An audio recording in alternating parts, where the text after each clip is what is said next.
모토로라라는 미국의 회사가 있습니다. 익히 들어서 귀에 익은 회사 이름입니다. 30년 전에 모토로라사가 일본의 제품을 내려고 일본 시장에 들어갔습니다. 그런데 깜짝 놀랐습니다. 10년 전에는 상상도 못하던 일이 일어난 겁니다. 일본 제품이 미국 제품보다가 훨씬 품질이 좋고 값은 더 싼 겁니다. 그래 모토로라사가 아주 기겁을 했지요. 이게 어떻게 된 일이냐? 10년 전 70년대에는 꿈도 꾸지 못했습니다. 일본 제품은 조잡하고 미국 제품이라야 쓸만했는데 80년대 들어가서 역전된 거지요. 일본 제품이 질도 더 좋고 값은 더 싸니까 모토로라사 제품이 미국 회사가 일본 들어가서 절대로 성산이 없지요. 그래서 모토로라사에 비상이 걸렸습니다. 야, 이거 문제다. 그래서 전 회사가 비상이 걸려서 어떻게 하면은 일본 제품을 따라갈 수 있느냐? 거기 이제 연구진이 만들어지고 회사가 거기에 전념을 했습니다. 그래서 시작된 것이 1987년 6시그마 품질 혁명 운동이란 6시그마 운동 그럽니다. 6시그마 운동이란 것은 통계학에서 나온 용어인데 제품 100만 개에 불량품 3.4개만 허용하는 겁니다. 통계학상으로 완벽한 제품을 생산하는 구조입니다.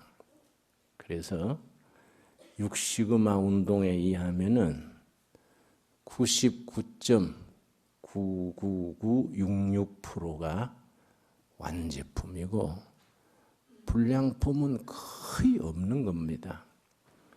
모토로라사가 1987년에 그 운동을 시작을 했는데 지금은 그 6시그마 운동이 세계의 보편적인 운동이 됐지요. 처음 그 운동을 시작할 때 주도한 사람이 마이클 해리 박사라는 분인데 4가지 기준을 세웠습니다. 4가지. 첫째가 뭐냐면은 모든 제품, 모든 서비스, 모든 사람은 바뀔 수 있다. 개선될 수 있다. 첫째지요. 그걸 can do spirit, 그래 할 수 있다. 일본이 하는 걸 무려 못할 턱이 있냐? 어떤 제품도, 어떤 서비스도, 어떤 사람도 개선할 수 있다. 바뀔 수 있다. 두 번째, 최고의 좋은 제품을 최저의 비용으로 그걸 저비용 고효율 그래요. 저비용 고효율. 최고의 제품을 가장 낮은 비용으로 만들어낸다. 세 번째가 뭐냐면은 열심히 일하되 바르게 일한다. 열심히만 해가지고는 안 통하는 세상이다. 옛날 70년대, 80년 초에 대량 생산 시절에는 열심히 일하면 됐는데 지금은 아니다. 지금은 온 세계가 무한 경쟁하는 시대인데 열심히 일해도 불량품이 자꾸 나오면 하나 많아지요. 그래서 열심히 일하되 바르게 일한다. 바르게. 네 번째가 뭐냐 하면은 그걸 어떻게 할 수 있느냐? 조직원, 사원들의 마음을 변화시켜서 할 수 있다. 그래서 전 회사 사원들을 2달 동안 200시간 교육을 시켰어요. 교육을. 그래서 이제 모토로라사가 확 바뀌었습니다. 불량품이 없어지고 생산비가 떨어지고 상품이 좋아지고 하니까 경쟁력이 생겼지요. 그때부터 이제 육시그마 운동이 세계적으로 통하게 됐습니다.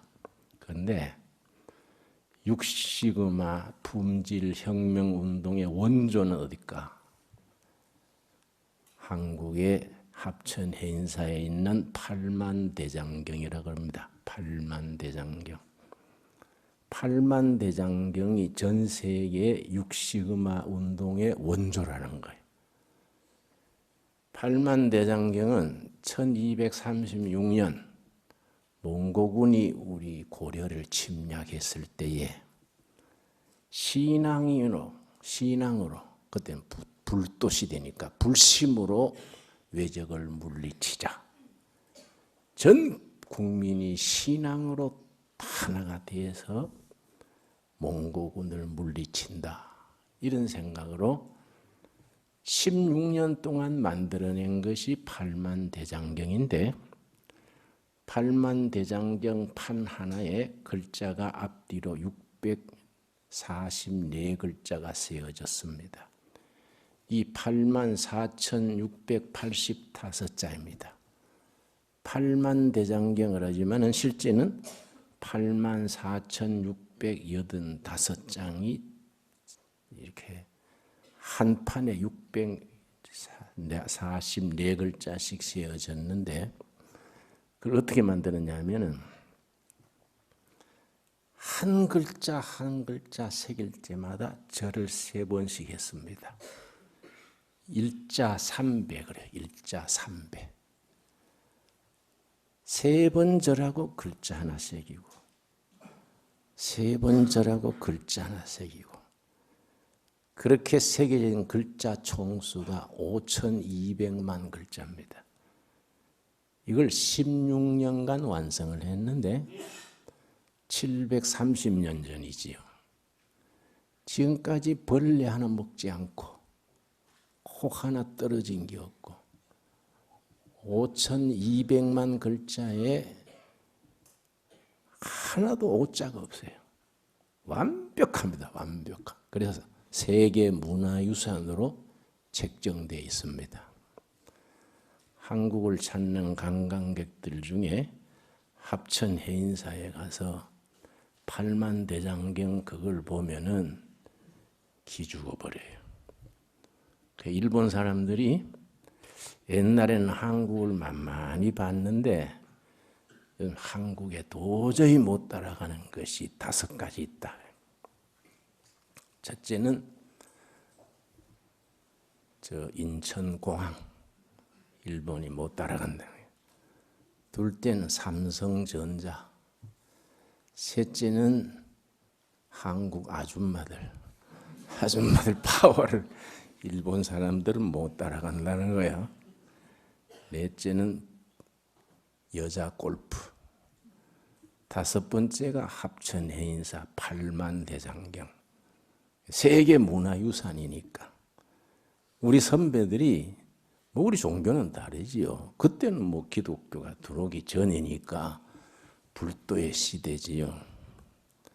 신앙심으로 외적을 물리치겠다. 그 피란살이 하면서 강화도 섬에서 그걸 만들었는데 그게 1,000명 이상이 동원해서 16년간 만들면서 어쩌면 그렇게 오자 하나 없을까? 700년이 지났는데도 벌레 먹은 판이 하나도 없다 이 말이에요. 그건 참 대단한 거이지요. 그래서 육시그마 운동의 원조는 한국 팔만대장경이다. 그렇게 말하는 겁니다. 정성이죠, 정성. 지성이면 감천이다. 정성을 다하면 하늘이 감동한다. 그런데 팔만대장경에 비추어서 성경이 그렇습니다. 성경. 우리가 성경을 이렇게 무심코 들고 다니지만은 성경이 참 위대한 것이요. 노노 맹자나 무슨 마호메트 교의 코란이나 차원이 다릅니다. 왜냐? 성경이 처음 쓰여져서 마칠 때까지 몇 년 걸렸을 것 같습니까? 성경이 완성되는데 쓰는 데만 몇 년 걸렸느냐? 1600년이에요. 1600년. 1600년 동안에 수십 명의 저자가 썼는데 내용이 통일성이에요. 이 기적 중에 기적이지요. 여러분 1600년 전이면은 우리나라 역사를 말하면 어느 시대입니까? 일제시대 해방 이후 합쳐서 1100년, 조선조 500년, 고려조 400년, 1000년이지요. 신라 중엽,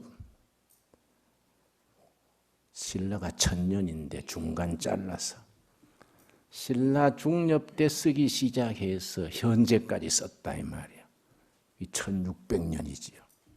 신라, 고려, 조선, 일제, 해방 이후 1600년 걸려서 쓴 책이 성경인데 영적 통일성이 일관된 거예요. 위대한 책이지요. 그거는 사람의 머리로는 상상할 수 없지요. 어떻게 1600년에 걸쳐서 수십 명의 저자가 썼는데 내용이 일관될까? 이거는 인간의 머리로 생각할 수 없는 아주 완벽한 거이지요. 여러분 성경의 믿음의 조상을 아브라함이라 그러지요. 하나님께서 아브라함에게 이르신 말씀 창세기 17장 1절입니다. 창세기 17장 1절에 보면은 창세기 12장에서 하나님이 아브라함을 부르셨습니다. 아브라함을 부르신 뒤에 그게 창세기 12장 1절이거든요. 우리는 믿음의 조상이니까 아브라함이 실수도 없고 완전한 사람으로 아는데 창세기 12장에서 16장까지 아브라함의 큰 실수가 3가지가 나와요. 그래서 우리가 한번 성경 공부할 때 아브라함의 실수만 가지고 공부 1시간 해볼 필요가 있습니다. 아브라함의 실수. 그 실수가 점점 커져요.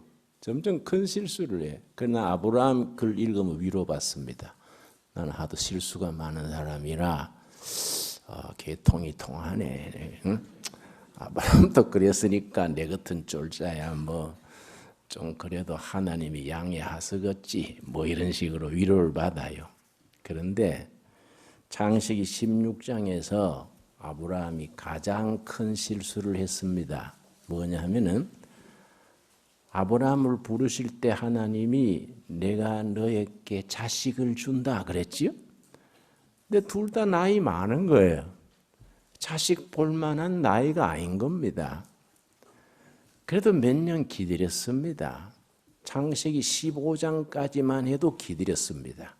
15장 6절 보겠습니다. 창세기 15장 5절 6절에 보면은 그때까지 아브라함이 믿고 기다렸는데 16장에 가서 삐딱해진 겁니다.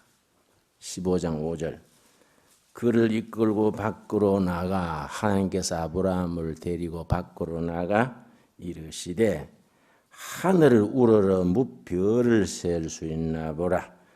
또 그에게 이르시되 너 자손이 이와 같으리라. 네 자손이 하늘의 별같이 많아질 것이다. 안 믿어지지 않습니까? 부부가 지금 나이 다 들어가지고 애기 볼 나이가 지났는데 하늘의 별같이 자손이 많을 거이다. 그러니까 그 뭐 매년 쌍둥이를 놓은들 되겠습니까? 그런데 아브라함이 말이 안 되는데 믿었어요. 그걸 하나님이 귀하게 보셨다. 6절이지요. 창세기 15장 6절이 구약을 대표하는 말씀이라 합니다. 우리 같이 읽겠습니다. 아브라함이 여호와를 믿으니 여호와께서 이를 그의 의로 여기시고 아브라함이 여호와의 말씀을 믿었습니다. 안 믿어질 내용인데 믿은 겁니다.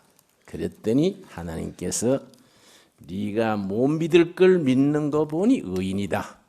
그 믿음으로 의롭게 되는 기초를 여기서 말씀하셨습니다. 그래서 신약에 가서 사도 바울이 로마서에서 믿음으로 의롭게 되는 그 신앙의 기초를 논리적으로 전개하면서 창세기 15장 6절 아브라함이 그랬지 않느냐? 아브라함이 믿으니까 하나님이 의롭다고 인정한 것이 아니냐? 로마서 4장에 그렇게 전개를 합니다. 그랬는데 그 믿음을 쭉 가져갔어야 되는데 그 다음 장 16장에 가서 큰 에러를 낸 겁니다. 16장 1절 아브라함의 아내 사레는 출산하지 못하였고 그에게 한 여종이 있으니 애굽 사람이요 이름 하갈이라. 사레가 아브라함에게 이르시되 여호와께서 내 출산을 허락하지 아니하였으니 원하건대 내 여종에게 들어가라. 먼저 급해진 건 아브라함의 아내 사레예요. 사레. 하나님은 약속했지만은 나이는 거의 뭐 희망 없는 나이에 넘어서는데 자식이 없으니 여보 닭 대신 꿩이라잖아요. 내 대신에 여종한테 그나마 힘이 있을 때 들어가세요. 이래 된 거예요. 그러면 남편에다 정신을 딱 차려가 여보 시험 들었구만. 하나님이 말씀을 믿고 왔는데 지금 새삼스레 그런 말하요. 이래야 이제 부부 중에 한 사람은 제정신인데 아내가 그러니까 또 이 남자가 은근히 좋았는가 어쩐가. 성경에 그런 얘기는 없어요. 없는데 우리가 이제 짐작을 해보는 겁니다. 그래도 될까? 당신 섭섭지 않을까? 뭐 이런 말이 오고 갔겠지요. 그거 다 쓰려면 성경이 너무 길어지니까 줄여졌다고 봐야지요. 그래서 그것은 사달이 난 거예요. 그래서 낳은 게 누굽니까? 이스마엘이지요. 지금 사우디, 이락, 아랍 지금까지 말썽 많은 그 아랍 쪽이 이스마엘 후손이지요. 네. 나중에 100세에 약속된 때 낳은 아들 이삭이지요. 이삭의 후손이 이스라엘이고 이스마엘의 후손이 아랍 백성들인데 지금까지 싸우잖아요. 지금까지. 창세기 16장 1절 2절에서 잘못해서 지금까지 싸우는 거예요. 이렇게 큰 실수를 하고 난 뒤에 하나님께서 16장 지나서 16장에서 17장까지 거의 20년 침묵입니다. 아무 이야기 없어요. 그러다가 한 20년 만에 하나님이 딱 나타나셔서 17장 1절이요.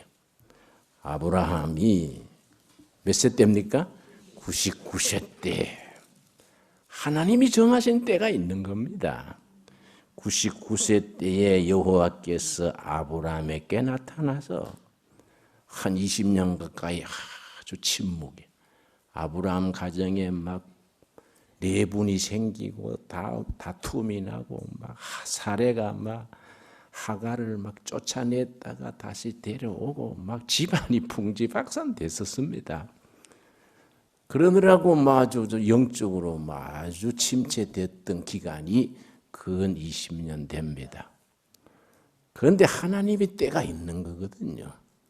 99세 때에 하나님이 드디어 나타나셔서 아브라함 말씀하시는 겁니다. 아브라함에게 나타나서 그에게 이르시되 나는 전능하신 하나님이라. 너는 내 앞에서 행하여 뭐라 그랬습니까? 거기에 줄을 칩시다. 완전하라. 여기서부터 시작됩니다. 완전해라. 왜 너 그리 시원찮냐? 사실은 꾸지람입니다. 너는 왜 하는 짓이 그렇게 시원찮냐? 응?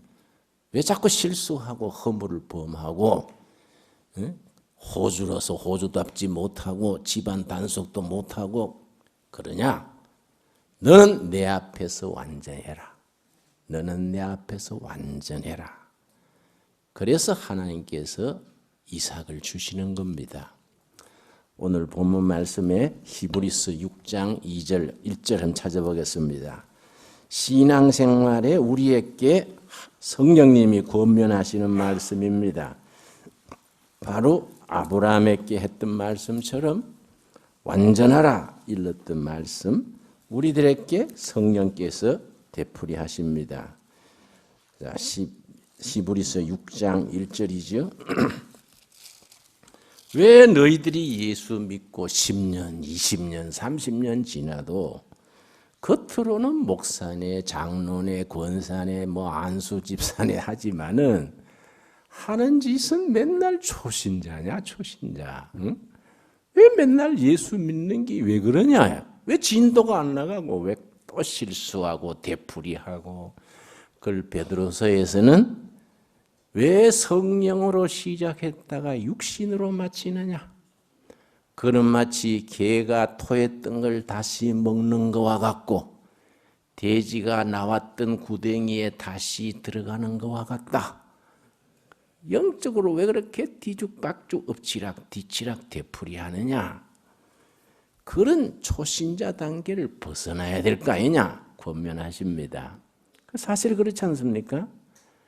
우리가요 태권도를 20년을 하면은 6단 7단 되겠지요. 유도를 30년을 하면 올림픽에 나갈 정도 아니겠습니까? 예수는 30년 믿어도 제자리요, 제자리. 그 어떻게 된 게냐? 그것도 매주 교회 나오지요, 헌금 드리지요, 할 걸 다 하는데 영적으로 진도가 안 나가. 또 제자리, 제자리. 자꾸 되풀이 한단 말이에요. 그래서 6장 1절. 그러므로 앞에 이 땅에 오신 하나님 그리스도께서는 우리 구원을 위해서 하실 일을 다 완성하셨으므로 구원 역사는 이미 다 베풀어져 있다. 상은 다 차려져 있는 거예요. 그러므로 우리가 그리스도의 도의 촛불을 버리고 초신자 신세를 떠나서 죽은 행실을 회개함과 하나님께 대한 신앙과 세례들과 안수와 죽은 자의 부활과 영원한 심판에 대한 교훈의 틀을 다시 닦지 말고 그다음 뭐라 그랬습니까? 완전한 대로 나아갈지니라. 완전해져라. 완전해져라. 아브라함에게 쓴 말씀과 같은 말이지요. 신앙의 초보를 벗어나서 이제는 좀 영적으로 성숙되고 진보를 이루고 완전으로 나아가라. 우리 둘의 가족 여러분, 이 말씀을 우리에게 주시는 말씀으로 받게 되기를 바랍니다. 응? 맨날 자꾸 제자리 되풀이할 수는 없지 않습니까? 여러분, 내가 전에 그런 얘기 자주 했습니다. 인생 만사 연습이 없냐? 응? 하다 안 되면 또 다시 하는 거지. 그랬습니다. 하다못해 화투장을 쳐도 야시판이 있는 거이고 다 인생 연습이 있는 거니까 다시 한다. 아주 자랑스럽게 얘기를 했는데 여러분도 아마 내 입에 몇 번 들었을 겁니다. 그런데 지금은 다르지 않습니까? 72살인 내 만으로. 지금 또 연습할 수는 없지 않습니까? 지금 또 그 연습하다가 나중에 김진영 목사는 체질이 연습인가 봐. 연습으로 끝나면 어떻게 본 게임도 없이 끝나면 안 되지요. 70 넘어가 또 연습하면은 여러분 나는 이제 연습하면 안 돼요. 나만 그렇습니까? 우리 다 같은 마음으로 그렇게 해야 돼요. 그래서 그리스도의 도의 초보를 버리고 뭐라 그랬습니까? 응? 완전한 대로 나아갈지니라. 완전한 대로 나아갈지니라.